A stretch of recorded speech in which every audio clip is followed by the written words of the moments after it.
General Dr. Amara Okonkwo stood at the negotiating table with perfect posture, her uniform immaculate, her expression composed.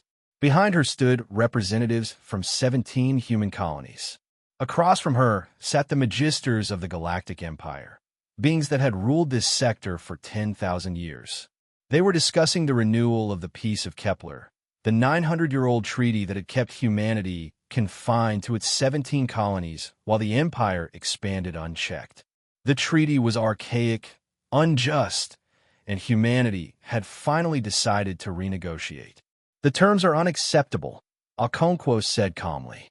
Humanity demands territorial expansion rights, access to restricted trade routes, and representation in the Galactic Council. These are reasonable requests after 9 centuries of compliance.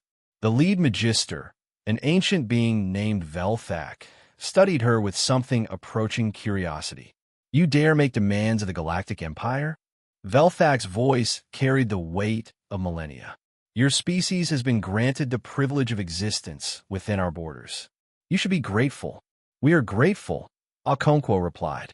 "We're also done being limited by a treaty written when humanity was still developing space travel.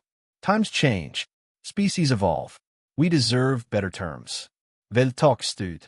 The gesture was slow, deliberate, meant to convey absolute authority. Around the chamber, Imperial guards stiffened. "You will accept the renewal of the current treaty," Velthak commanded, "or face the consequences." Okonkwo didn't flinch. She simply looked the ancient being in the eye and said, "No." The silence that followed was absolute. Then Velthak raised his weapon, a ceremonial plasma rifle, and fired directly at Okonkwo's chest.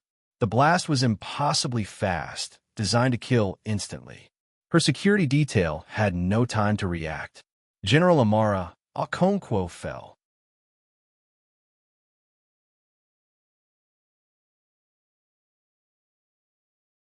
The human delegation gasped. The Imperial guards seemed momentarily confused by what had just occurred. Shooting a negotiator, even a defiant one, violated protocols that had existed for millennia. It was done, yes, but it was shocking in its bluntness. Then the human delegation moved. Not in panic, not in rage, with absolute, methodical precision. The security chief activated the encrypted transmitter concealed in his uniform.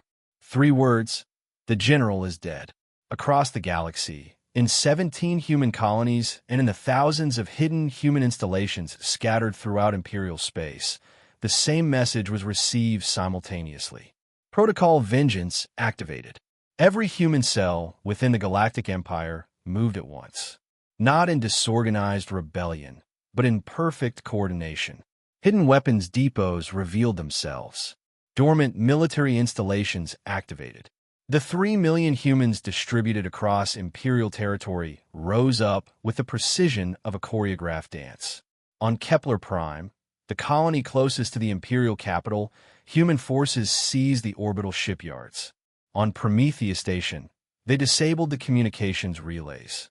On 100 worlds, they struck simultaneously, all coordinated through quantum-encrypted channels the Empire hadn't even known existed. Within 6 hours, the Galactic Empire had a problem they'd never truly faced. An enemy already inside their borders, already prepared, already moving. Velthak watched the reports flood in from across his domain. The ancient being's expression shifted from fury to something approaching understanding. The realization dawned slowly. This had always been the plan. The negotiation had been a test. Okonkwo's defiance had been deliberate. She had known she was going to die. "She wanted you to shoot her," one of Velthak's advisors whispered. "Yes," Velthak said quietly. "She did. Because she knew what our response would be. She knew it would activate protocols I didn't know existed." She walked into this chamber knowing the cost. The general was dead. The peace treaty was ended. And humanity, which had spent 900 years preparing, was finally ready to stop asking for equality and simply take it. The Galactic Empire had ruled for 10,000 years by maintaining absolute control, by ensuring its subjects never developed the capability to resist. But humanity had learned the greatest lesson of all: Sometimes the most powerful weapon is the sacrifice of one person willing to die to prove a point. Velthak looked at the dead general's body and understood, finally, what the Empire had been too blind to see. They had created a species that had learned to weaponize hope itself.